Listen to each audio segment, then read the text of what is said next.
In the year 536 AD, the world plunged into darkness.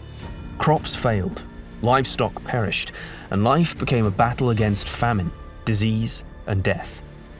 To this day, it is considered to be the absolute worst year to have been alive. So, the question is, could you have outlived, outlasted, and braved the ultimate test for survival?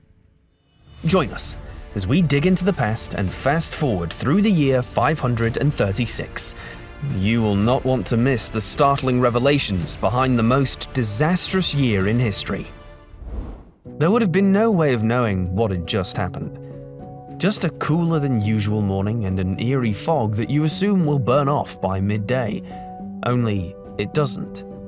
The next day, there is no change, and you realize that it's not actually a mist, but a mysterious haze that has limited daylight to only a few hours of soft light. It feels more like a full moon night than a typical summer afternoon. Many weeks pass with no change, and panic sets in. The cold weather has been unrelenting, grain supplies are running low, and food alternatives are being considered.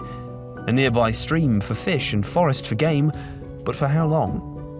Sunsets appear apocalyptic, and you wonder, is this the end of the world or a sign from an angry god? When news finally reaches the village, it's grim. The nearest town has been pillaged, livestock is dying, and the first sign of disease is starting to spread. Nothing could have prepared you for a world devoid of light, a perpetual winter with zero relief for over a year. Medieval historian and Harvard professor Michael McCormick called it the worst year to be alive. So, what happened in 536 that brought civilization to the brink of collapse? Investigators found a crucial clue in trees. An international team collected tree ring samples from North America, Europe, and Asia. They analyzed their density patterns and developed a weather chronology. These samples all shared the same distinctive narrow ring, indicating a lack of photosynthesis and thus slower growth. This pointed to a major catastrophic event that resulted in a year without summer, which devastated crops, caused livestock to perish, and plunged humanity into despair. While this was an initial clue, it wasn't until a team of experts analyzed ice cores that the cause of this disastrous year was fully revealed. Scientists studying ice core samples from Greenland and Antarctica found an unusually high concentration of sulfuric acid. This was conclusive evidence of a massive volcanic eruption during the time frame of 536. The exact location of the volcano remains the subject of debate. Both Alaska and Iceland show signs of volcanic activity, yet there is also the possibility of an eruption in the tropics.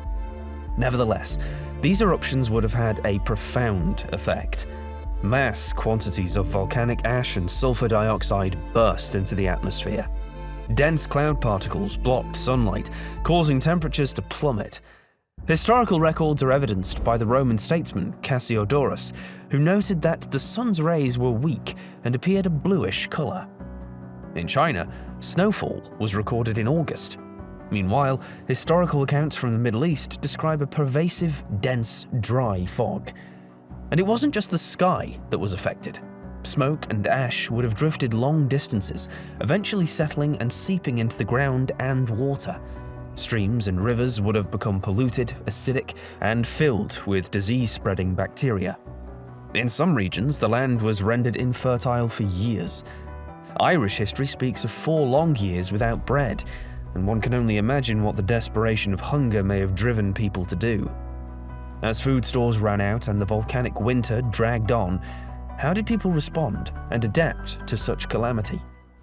In the face of such an existential dilemma, it would have been hard to comprehend the inexplicable events and find ways to endure.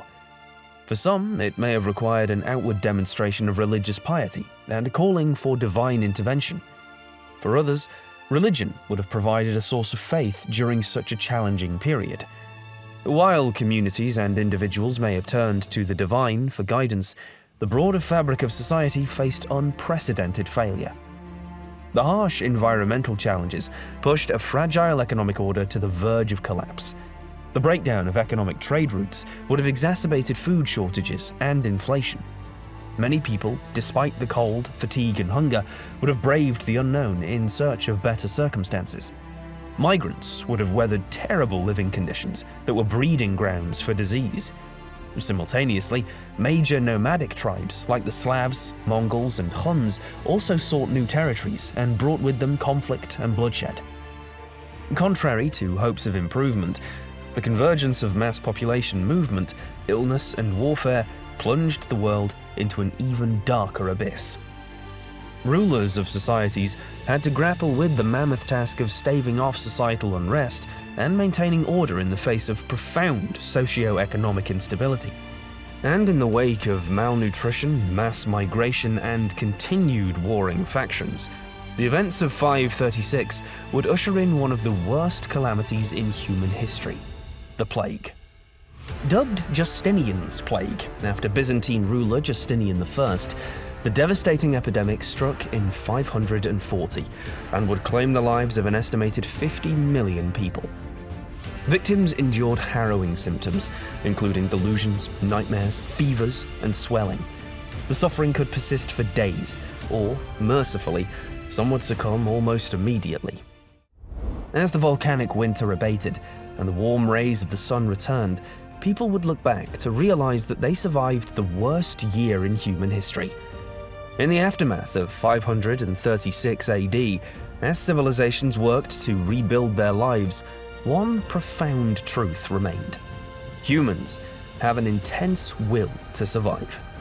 Against all odds, individuals and communities stood resilient and confronted an uncertain future with a determination to transcend the darkness and find the light. Their echoes of survival resonates through time and is a testament to the enduring strength of the human spirit. In the crucible of catastrophe, the year 536 AD is not just a tale of suffering, but an anthem of our unyielding tenacity and the triumph of will.